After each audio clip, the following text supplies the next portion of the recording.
الأستاذ شهاب وجيه، حضرتك عرضت في المؤتمر الصحفي أنه سواء الانتخابات البرلمانية فاضل عليها يوم فاضل عليها سنة، إحنا جاهزين.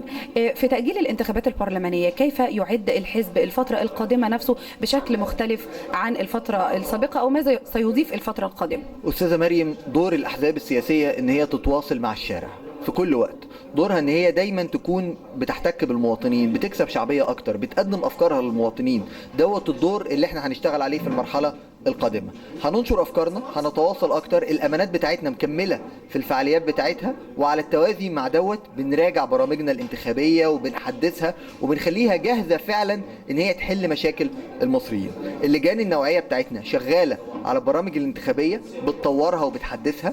القيادات المحلية بتاعتنا بتتواصل مع الشارع وبتنزل وبتتكلم مع الناس وبتشوف ايه مشاكل الناس وبتحاول تساعد في حلها. فبالتالي احنا جاهزين واحنا بنعمل كحزب حقيقي عاوز انه يتواصل مع الشارع المصري.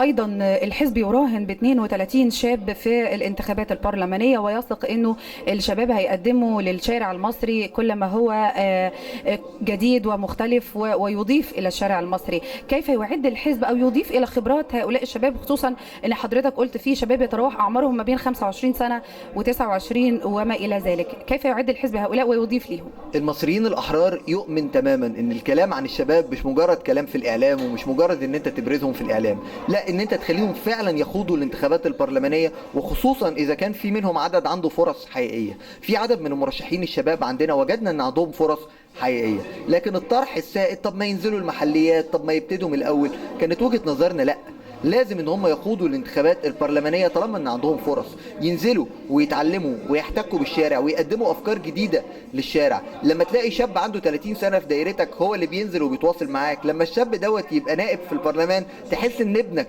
هو اللي بقى نائب في البرلمان، تحس انه بيتواصل معاك بشكل طبيعي، تحس ان انت مش مكسوف ان انت تروح تكلمه في اي حاجه. الشاب دوت لو قدرنا ان احنا نطرحه بالشكل الملائم فرصه هتكون جيده جدا. احنا بنوفر لهم تثقيف وتدريب ملائم حوالين عمليه الانتخابات البرلمانيه، بنعد لهم البرامج السياسيه، وقطعا لما ربنا يوفقهم ويكونوا جوه البرلمان هيلاقوا كتله برلمانيه جاده بتساعدهم وبتسهل لهم كل الحاجات اللي هم بيطلبوها. الحزب كان بيؤكد انه هيكون في تمكين جاد جدا للشباب وللمرأة في الانتخابات القادمة. ماذا عن المرأة؟ خلينا النهارده احنا اعلنا عن اسماء المرشحين الشباب وهم 32 شاب.